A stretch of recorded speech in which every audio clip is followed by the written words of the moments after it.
ప్రభువునందు ప్రియ దేవుని బిడ్డలారా, నేటి వాక్య ధ్యానము కొరకు ఎపిసోడ్ సహకారులు లేరు. ప్రభువు సహకారులను అనుగ్రహించున్నట్లు ప్రార్థన చేద్దాము. తలలు వంచండి, ప్రార్థనలో ఏకీభవించండి. మమ్ములను మిక్కిలిగా ప్రేమిస్తున్న మా ప్రియ పరలోకపు తండ్రి, మీ పరిశుద్ధ గణనామమునకు వందనములు, స్తోత్రములు. నేటి వాక్య ఉపదేశమునకు మీ కృపనిమ్మని అడుగుచున్నాము. ఎపిసోడ్ సహకారులను పంపించండి ప్రభు. ఈ మాసానికి పూర్తి స్థాయి చెల్లింపుకు ఈ దినం మొదలు చివరి వరకు అనుదినము వచ్చిన సరిపోని స్థితి కావున మీ హస్తాన్ని చాపమని అడుగుతున్నాము. మీరు సత్యవంతుడైన దేవుడు, మీ యందు నమ్మిక ఉంచుటకు మాకు సహాయం చేయండి. మా ప్రేక్షకులు ఈ దినం రక్షణ పొందాలి, ఇది నా ఆకాంక్ష. మీకు నేను చేస్తున్న మొర ప్రార్థన ఫలితం ఇవ్వండి. యేసు నామమున ప్రార్థిస్తున్నాము తండ్రి, ఆమేన్. ప్రభువునందు ప్రియ దేవుని బిడ్డలారా, దయచేసి మీ పరిశుద్ధ బైబిల్ గ్రంథాన్ని తెరవండి. మత్తయి సువార్త 28వ అధ్యాయము మీ ఎదుట ఉంచుకోండి. 28వ అధ్యాయమునందు వ్రాయబడిన వచనముల సంఖ్య 20 వచనాలు యేసుక్రీస్తు ప్రభువు మృతులలో నుండి తిరిగి లేచినది మొదలు ఆకాశమునకు ఆరోహణమైనటువంటి వివరాలు. 40 దినముల చరిత్ర ఇక్కడ వ్రాయబడింది. యేసుక్రీస్తు ప్రభువారు సమాధి చేయబడి మూడవ దినమున మృతులలో నుండి తిరిగి లేచాడు. ఇది బైబిల్ ప్రకటిస్తున్నటువంటి విశ్వాసము. ప్రపంచములో ఉన్న క్రైస్తవ్యం ఈ మూలము పైన ఆధారపడి ఉన్నది. క్రైస్తవేతరులు అత్యధిక శాతం విభేదించింది. ఒక వ్యక్తి క్రైస్తవునిగా తన మత విశ్వాసాన్ని కొనసాగించడంలో ఈ యొక్క పునాది చాలా ప్రాముఖ్యమైనటువంటి పునాది. యేసుక్రీస్తు ప్రభు మృతులలో నుండి తిరిగి లేవాలి, అదే ఆయన పని. ఆదాము హవ్వ పాపం చేసి వారు శారీరకంగా అమర్త్యతను పోగొట్టుకున్నారు, మర్త్యత పొందారు. యేసుక్రీస్తు ప్రభు ఆ అమర్త్యతను తిరిగి సాధించాడు తన శరీరాన్ని. దైవ ప్రణాళిక ఈ విధంగా నెరవేర్చాడు. కనుక పునరుద్ధానం, పునరుజ్జీవితం రెండింటికి తేడా ఉంది. పునరుత్థానము వేరు, పునరుజ్జీవితం వేరు. బైబిల్ గ్రంథంలో మృతి నొంది తిరిగి లేచిన వారు ఉన్నారు, కానీ వారు మరల మృతి నొందారు. అది పునర్జీవితం. పాత నిబంధన గ్రంథంలో షునేమియురాలి కుమారుడు చనిపోయినప్పుడు ఎలీషా ఆ బిడ్డను బ్రతికించాడు. అది పునరుజ్జీవితం, చనిపోయిన వ్యక్తి బ్రతకటం. పేతురు చనిపోయిన తబితా దోర్కా అనే ఆమెను బ్రతికించాడు, అది పునరుజ్జీవితం. యేసు యాయిరు కుమార్తెను బ్రతికించాడు, అది పునరుజ్జీవితం. యేసు నాయను గ్రామ విధవరాలు కుమారుడు పాడపై మోసుకుని పోబడుతున్న వాడిని బ్రతికించాడు, అది పునరుజ్జీవితం. చనిపోయి సమాధిలో పెట్టబడి 3 దినములు అయిపోయినటువంటి లాజరును యేసు బ్రతికించాడు, అది పునరుజ్జీవితం. అతడు మరల చనిపోయాడు. ఈ పునరుజ్జీవితం పొందిన వారందరూ మరలా చనిపోయే సమాధుల్లో ఉన్నారు, సమాధి చేయబడి ఉన్నారు.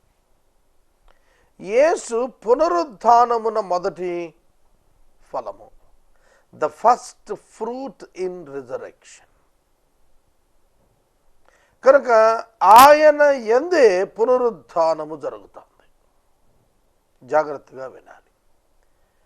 బైబిల్ గ్రంథం మృతునొందిన ప్రతి మానవుడు పునరుద్ధానులవుతారు అని చెబుతోంది. ఎందుకు పునరుద్ధానులవుతారు? To receive the judgement for their life actions and their faith. వారు బ్రతికిన దినాలలో వారు దేవుని యందు ఉంచిన విశ్వాసమును బట్టి, వారు చేసిన క్రియలను బట్టి దేవుడు ప్రతి మానవునికి తీర్పు ఇవ్వనై ఉన్నాడు. ఆ తీర్పు ఇచ్చేవాడు ప్రభువైన యేసుక్రీస్తు. Judgement through Jesus Christ. అపోస్తల కార్యములు 17:30, దేవుడు లోకమునకు తీర్పు తీర్చబోయేది ఒక దినము నియమించి ఉన్నాడు. అది కూడా ఒక మనుషుని ద్వారా తీర్పు తీర్చబోయేది ఒక దినము. ఆ ఒక్క మనుషుడు యేసుక్రీస్తే. ఆయనే పునరుద్ధానం చెందినవాడు. పునరుత్థానుడు అంటే ఏమిటి అర్థం? మానవుడు ట్రైకాటమీ, ప్రాణము, ఆత్మ, శరీరం. ఇది మానవుడంటే. ప్రాణము, ఆత్మ, శరీరం. Spirit of man, soul of the man and the body of the man. ఈ మూడు కూడాను ఆదాము హవ్వలకు దేవుడు ఇచ్చాడు. Spirit, soul and the body. ఇది ట్రైకాటమీ అన్నారు. మానవుడు పాపం చేసినప్పుడు ఆదాము ఆత్మ చచ్చిన స్థితినకు వెళ్ళినది. It's in inactive stage. It can't react to God. కనుక ఆత్మ చచ్చిన స్థితి అంటే ప్యాసివ్ కండిషన్కి వెళ్ళిపోయినది. దానినే ఆధ్యాత్మిక మరణము అన్నారు. ఎఫెసీ 2:1. మనము అపరాధముల చేతను పాపముల చేతను చచ్చిన వారమై ఉండగా యేసుక్రీస్తు ప్రభువునందు దేవుడు మనలను బ్రతికించాడని రాశాడు. కనుక ఏమిటి చనిపోవటం, ఏమిటి బ్రతకటం, ఏమిటంటే in spirit death and in spirit resurrection. ఇప్పుడు భూమి మీద బ్రతికి ఉన్నవారు సైతం స్పిరిచువల్లీ డెడ్, ఆత్మ సంబంధంగా ఇన్యాక్టివ్నెస్లోనికి, నాట్ రెస్పాండింగ్ టు గాడ్, ఆ కండిషన్లోకి వెళ్ళారు పాపం కారణంగా. యేసుక్రీస్తు ప్రభు శిలువలో మరణించి పాపమునకు తన ప్రాయశ్చిత్తార్థమైనటువంటి వెల స్వరక్తం చెల్లించడం ద్వారా మరలా క్రీస్తునందు విశ్వాసం ఉంచిన వారు ఆత్మయందు రీజనరేట్ అవుతారు. They are able to sense God, they are able to look God, they are able to understand God, they are able to speak with God, they are able to listen from God. That is spiritual life. They can sense God and they can live together with God. దేవునితో ఆత్మలో నడుస్తుంటాడు, ఆత్మలో ప్రార్థిస్తుంటాడు, ఆత్మలో అనుసంధానం కలిగి ఉంటాడు, ఆత్మలో సహవాసం కలిగి ఉంటాడు, ఆత్మలో సెన్స్ కలిగి ఉంటాడు. That is regeneration in spirit through faith in Jesus. యేసునందు విశ్వాసము ద్వారా ఆత్మయందు జీవిస్తాడు. That is spiritual resurrection through the faith in Christ alone. అయితే యేసుక్రీస్తు ప్రభు ఈ ట్రైకాటమీలో మీరు గమనించండి, ఆయన తన ఆత్మను దేవునికి అప్పగించెను. ఆయన ప్రాణము పరదైసునకు వెళ్ళెను. ఆయన శరీరము అరిమతయియ యోసేపు తొలిపించుకున్న సమాధిలో భద్రం చేయబడెను. ఒక బ్యూటిఫికేషన్ ఏమిటో తెలుసా? యేసుక్రీస్తు ప్రభు శరీరం డికే అవ్వలేదు. మన బాడీ డీకంపోజ్ అవుతుంది. Physical body after death it will decompose. మన శరీరం చనిపోయిన తరువాత డీకంపోజ్ అయిపోతుంది. కొద్ది దినాలకు మన శరీరంలో నుండే పురుగు పుట్టి మన శరీరాన్ని తినేస్తుంది. మళ్ళీ అందులోనే చనిపోతుంది. ఆ పురుగు మట్టి అయిపోతావు. నువ్వు వెనుకట్టుకు తిరిగి మన్ను అయిపోతావు. ఎందుకంటే నువ్వు మన్నే గనక. కానీ యేసుక్రీస్తు పరిశుద్ధుడు. యేసుక్రీస్తు శరీరం ధరించాడు. Not from human background. స్త్రీ పురుషుల కలయిక వలన పుట్టినవాడు కాడు యేసు. అందున ఆ శరీరం పాపరహిత శరీరం. Sin was not dwelt in the body of Jesus. యేసు శరీరమున పాపము లేదు. కావున యేసు శరీరము కుళ్ళు పట్టదు. It cannot decompose.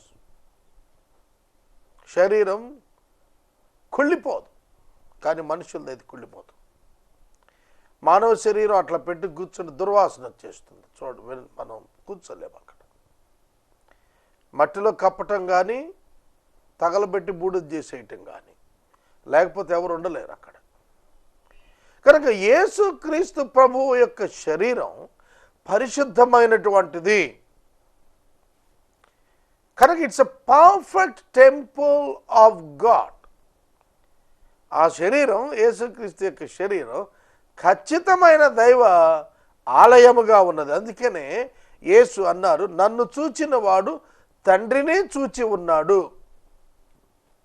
యోహాను సువార్త 12వ అధ్యాయంలో చెప్పాడు. 14వ అధ్యాయంలో మరోసారి చెప్పాడు, నన్ను చూచిన వాడు తండ్రిని చూచి ఉన్నాడు. కనుక నన్ను చూచిన వాడు నన్ను పంపిన వాడిని చూచుచున్నాడు, చూచుచూ ఉన్నాడు. It's a wonderful thing. If you look unto Jesus, you are able to see the God. God dwelt in the body of Jesus. కనుక యేసుక్రీస్తు ప్రభువు శరీరాన దేవుడు నివసించాడు. అది కొలస్సీ పత్రిక చెబుతోంది. కాబట్టి సోదరుడు, సోదరి, యేసుక్రీస్తు మృతులలోనికి వెళ్ళాడు. ఆయన ఆత్మ దేవుని యొద్దకు, ఆయన ప్రాణము పరదైసునకు, ఆయన యొక్క శరీరము భూమిలోనికి వెళ్ళినప్పుడు తిరిగి ఈ మూడు కలుసుకున్నది రిజరక్షన్. అందుకే యేసును దేవుడు లేపెను, యేసు లేచెను. 2 పదాలు ఉన్నాయి బైబిల్లో ఉన్నాయి. యేసును దేవుడు లేపెను. అపోస్తల కార్యములు 2వ అధ్యాయములో, మీరు జీవాధిపతి అయిన ఆయనను చంపితిరి, కానీ దేవుడు ఆయనను లేపెను అని చెప్పాడు. అపోస్తల కార్యముల గ్రంథంలో 2వ అధ్యాయంలో పేతురు మహాభక్తుడు ఆయన పెంతెకొస్తు పండుగ దినాన ఆయన వాక్యం చెబుతున్నప్పుడు ప్రజలతో ఆయన చెప్పినటువంటి మాట, మీరు తెలియక ఇది చేశారు, మీరు యేసుక్రీస్తు ప్రభువును తెలియక సంహరించారు, మరణము ఆయనను బంధించుట సాధ్యం. వచనం చదువుతాను చూడండి, 2వ అధ్యాయం 23వ వచనం. దేవుడు నిశ్చయించిన సంకల్పమును, ఆయన భవిష్యత్తు జ్ఞానమును అనుసరించి అప్పగించబడిన ఈయనను మీరు దుష్టుల చేత సిలువ వేయించి చంపితిరి.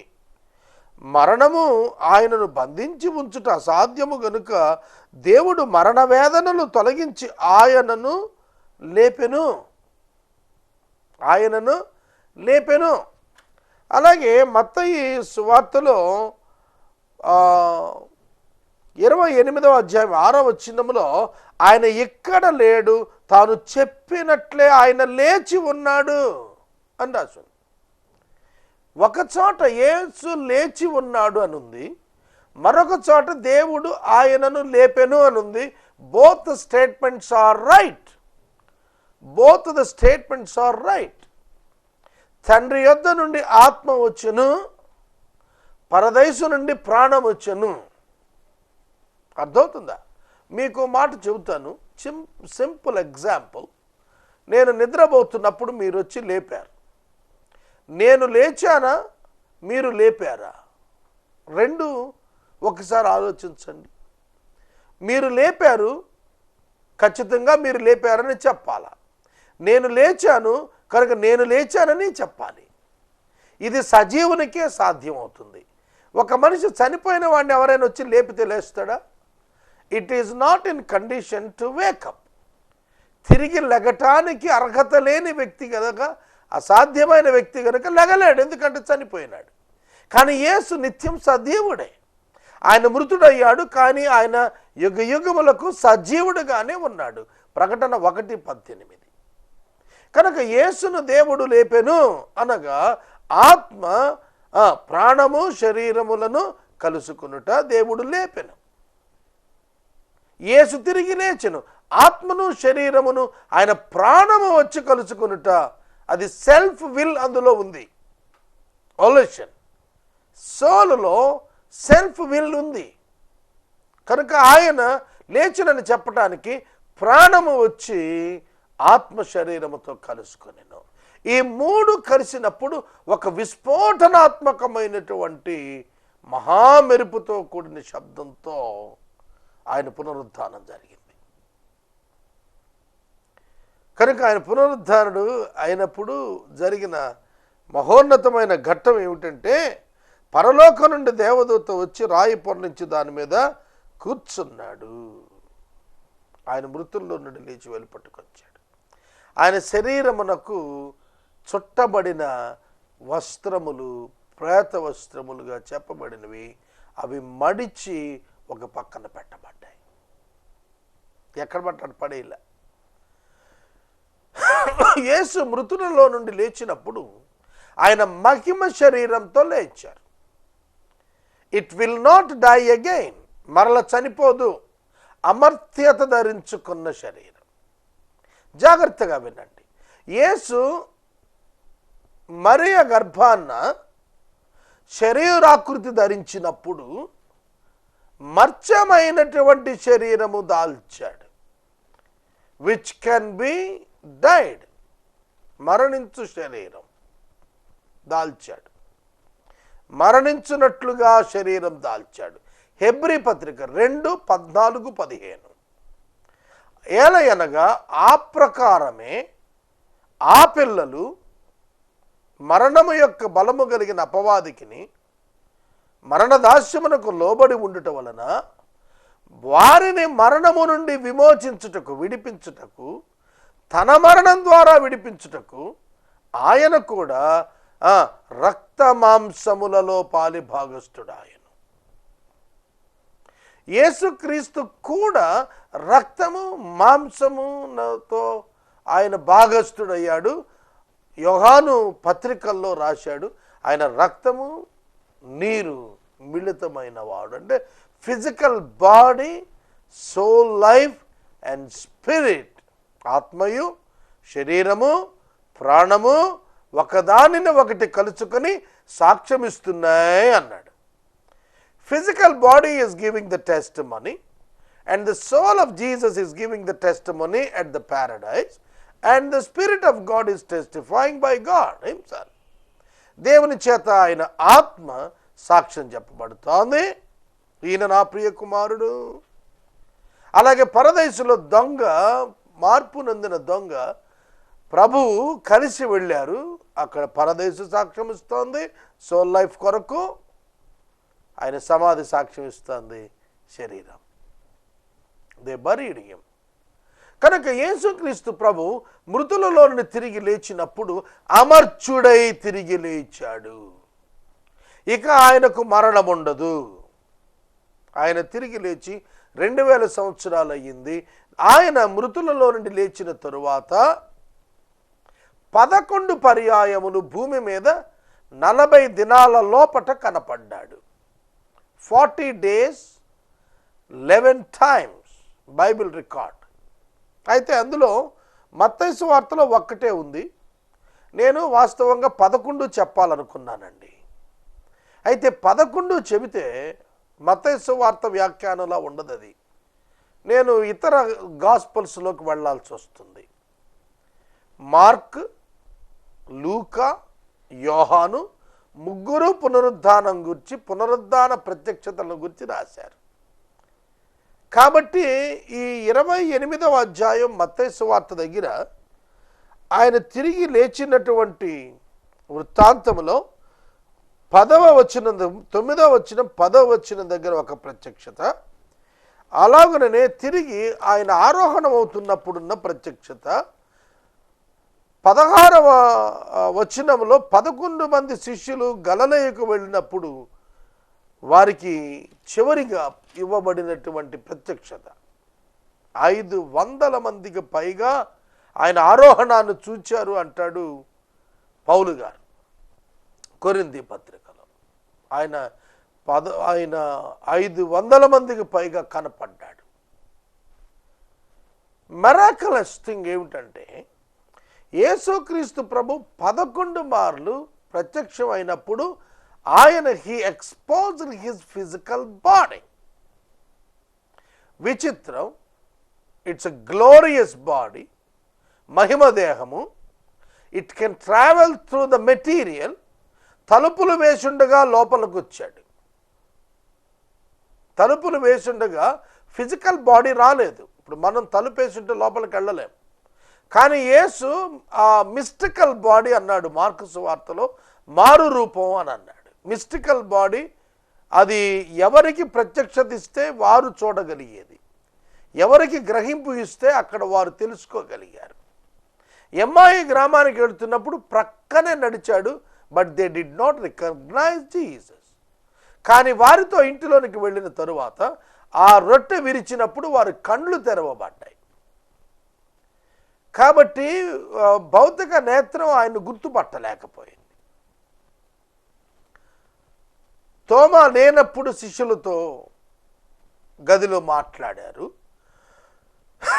తర్వాత తోమా ఉన్నప్పుడు ఒక పర్యాయం వచ్చి మాట్లాడారు. అలాగే తిబెరయ సముద్రం దగ్గర ఆయన వారి ఎదుట రొట్టె, ఆ చేప మొక్క భుజించి చూపించారు. కనుక మీరు నన్ను చూడండి అని నా చేతులు పట్టుకోండి. శరీరము భూతమునకు ఉండదు. Spirit will not have the body. ఆత్మకు శరీరం ఉండదు. స్పిరిట్ వరల్డ్ ఉంది, ఆత్మల ప్రపంచం ఉన్నది. అయితే వాటికి శరీరము లేదు. సెలెస్టియల్ బాడీస్, అవి శరీరము ధరించలేవు. కనుక దేవదూతలు మనుషుల మధ్యకు వచ్చినప్పుడు వారికి శరీరములు లేవు. వారి భౌతిక జీవం, వారు భౌతిక శరీరం ధరించిన వాళ్ళు కాదు. అందువలన they do not have the sex. వారికి పునరుత్పత్తి చేసేటువంటి ఆర్గాన్స్ లేవు. అలాగే పునరుద్ధారుడైన వ్యక్తి కూడాను దేవదూతల వలె ఉంటాడని చెప్పినప్పుడు they will not reproduce human beings again. తిరిగి వాడు సంసారిక ధర్మానికి రారు. కనుక దానికి కొన్ని నియమాలు ఉన్నాయి ఆ శరీరానికి. యేసుక్రీస్తు ప్రభు 11 పర్యాయాలు 40 దినాలు ప్రత్యక్షం అయ్యారు. ఆయన శరీరం పట్టుకొని చూడమన్నారు. వారు తాకారు, యేసును తాకారు. యోహాను వ్రాసిన 3 పత్రికలలో మొదటి పత్రిక 1వ అధ్యాయం 1వ వచనంలో మేము దేనిని తాకితేమో దానిని మీకు మేము తెలియజేస్తున్నాం అన్నాడు. They touched the resurrected body. Right, అర్థమవుతుందా? కనుక they touched the resurrected body. వాళ్ళు పునరుద్ధారుడైన శరీరాన్ని తాకి మరీ చూచారు. యేసు పునరుద్ధారుడయ్యాడని వారు తెలుసుకున్నారు. That strengthens them. పునరుద్ధానమే అపోస్తులను తిరిగి నిర్మించింది. ఆ పునరుద్ధానము ప్రత్యక్షతలు, చివరి ప్రత్యక్షత 40వ దినాన ఆయన ఇచ్చినప్పుడు, ఆకాశమునకు ఆయన ఆరోహణం అవుతున్నప్పుడు ఆయన తన శిష్యులకు చెప్పినటువంటి మాట, నాకు భూమి మీద సర్వాధికారం ఇవ్వబడి ఉన్నది, మీరు సర్వసృష్టికి వెళ్ళండి, సర్వసృష్టికి సువార్తను ప్రకటించండి, నమ్మి బాప్తిస్మము పొందినవాడు రక్షించబడతాడు, నమ్మనవానికి శిక్ష విధించబడుతుంది, మీరు తండ్రి యొక్క, కుమారుని యొక్క, పరిశుద్ధాత్మని యొక్క నామమున వారికి బాప్తిస్మం ఇవ్వండి, శిష్యులనుగా చెయ్యండి, నేను భూమి మీద ఉన్నప్పుడు మీకు ఏ ఏ సంగతులు ఆజ్ఞాపించానో వాటన్నింటినీ గైకొనండి అని వారికి ఆజ్ఞాపించండి, నేను తిరిగి వస్తున్నాను అని చెప్పాడు. నేను సదాకాలం మీతో కూడా ఉంటాను అని చెప్పాడు. ఆయన ఆకాశానికి ఆరోహణుడవుతున్నప్పుడు మొట్టమొదటి దినాన పునరుద్ధారుడైనప్పుడు ఏ విధంగా దేవదూతలు ఆ సమాధి దగ్గర నిలబడి స్త్రీలతో చెప్పారో, అలాగుననే ఆయన పునరుద్ధారుడై ఆకాశమునకు మేఘముల మీద చేర్చుకొనబడిన తరువాత, గలిలయులారా మీరేం చూస్తున్నారు? ఏ విధంగా యేసుక్రీస్తు ఆకాశానికి మేఘాల మీద ఆరోహణుడై వెళ్ళటం చూచారో, అలాగుననే అదే ప్రభువు మరలా తిరిగి వస్తాడు. ఆయన చూస్తారు, ఆయన ఒప్పుకొని వారు, అంగీకరించిన వారు రొమ్ము కొట్టుకొని ఏడుస్తారు. కనుక యేసుక్రీస్తు ప్రభువు యొక్క పునరుద్ధానము ప్రపంచములోనే విశిష్టమైనటువంటి అనుభవం, ఏకైక యూనిక్ ఎక్స్పీరియన్స్. ఇదే బైబిల్కి ఆయువు పట్టు. యూదులు యేసుక్రీస్తు ప్రభువు యొక్క జననములో ఉన్నటువంటి ఆ దైవ రహస్యాన్ని ఎరగలేదు, ఆయన చేసిన అద్భుతాలను నమ్మలేదు, ఆయనను సిలువ వేశారు. ఆనాటి వారు మొదలు ఈనాటి వరకు కూడా ఆయనను విశ్వసింపలేదు. వారిని కఠిన హృదయమునకు దేవుడు అప్పగించాడు. సహజ ఒలీవను విరిచివేసి అడవి ఒలీవ అయిన సంఘాన్ని ఆయన రేకెత్తించిన కాలము కృపాకాలము. కావున వారి ఎడబాటు మనకు దీవెనైనది, వారు తిరిగి దేవునితో అనుసంధానం చేయబడతారు. వారి నిమిత్తము దానియేలు గ్రంథపు 70వ వారం ఇంకా పరిపూర్ణం చేయబడాలి. దాని అనంతరం యేసుక్రీస్తు ప్రభు ఈ భూమి మీద తిరిగి అడుగుపెట్టి 1000 ఏళ్ళు పరిపాలిస్తాడు. ఇది బైబిల్ యొక్క ప్రవచనము. దీని యందే క్రైస్తవుని యొక్క విశ్వాసము, నిరీక్షణ ఆధారపడి ఉన్నవి. నేను రేపటి దినము 28వ అధ్యాయం ప్రారంభిస్తాను. ఎపిసోడ్ సహకారులు కావాలి, ప్రార్థింపమనవి. ప్రార్థన. మనము ఇంతవరకు దైవజనులు కారుపాటి శ్యాంసాగర్ గారి ద్వారా బైబిల్ స్టడీలోని వాక్య ధ్యానమును మత్తయి సువార్త నుండి ధ్యానం చేసుకున్నాము. ఈ కార్యక్రమం ద్వారా మీరు పొందుకునుచున్న ఆత్మీయ మేలులు ఒక ఉత్తరం ద్వారా మాకు తెలియచేయండి. మీ ప్రార్థనా మనవులు మాకు తెలియచేస్తే ఏసే పరిష్కారం కార్యాలయంలో ఏర్పాటు చేసిన ప్రత్యేక ప్రార్థనా శిబిరంలో మీ కొరకు ప్రార్థిస్తాం. మీ కుటుంబ పక్షముగా ఒక ఎపిసోడ్ ప్రసారం చేయాలనుకునేవారు మాకు తెలియచేస్తే మా సిబ్బంది మీ గృహాలను దర్శిస్తారు. ముగింపు ప్రార్థన ఆశీర్వాదాలతో ఈ కార్యక్రమాన్ని ముగించుకుందాం. ప్రార్థించుదాం. మమ్మను మిక్కిలిగా ప్రేమిస్తున్న మా తండ్రి, గుండెల నిండా మీరిచ్చిన సంతోషము కొరకు కృతజ్ఞతలు. మీరు మృతులలో ఉండిపోతే సకల మానవ పితరుల వలె మాకెవ్వరికి భౌతిక పునరుద్ధాన నిరీక్షణ లేదు. మీరు మృతులలో నుండి మొదట లేచుట వలన క్రీస్తు యేసునందు మృతులైన మేము సంఘం మొదట లేస్తాం అనే నమ్మకము, విశ్వాసం మాకు కలుగు చేశారు, ఆధారం కలుగు చేశారు. మీకు వందనములు. మేము నమ్మాం, మమ్మను మీరు మృతుల నుండి లేపుతారని మాకు తెలుసు. ఇది క్రైస్తవుని ఆధ్యాత్మిక నిరీక్షణ. ఇది ధన్యత, ఇది దీవెన. ఇట్టి దీవెన విశ్వసించు వారికి మీరిచ్చారు. విశ్వసించని మా సోదరులు సోదరీలు ఇది విశ్వసించుటకు వారి మనోనేత్రములు తెరవమని ప్రభువైన మిమ్ములను యేసు క్రీస్తువు నామమున ప్రార్థిస్తున్నాము తండ్రి. ఆమేన్. తండ్రి అయిన దేవుని ప్రేమ, కుమారుడైన యేసయ్య కృప, పరిశుద్ధాత్ముని యొక్క అన్యోన్య సహవాసం సదాకాలం మనందరికీ తోడైండు.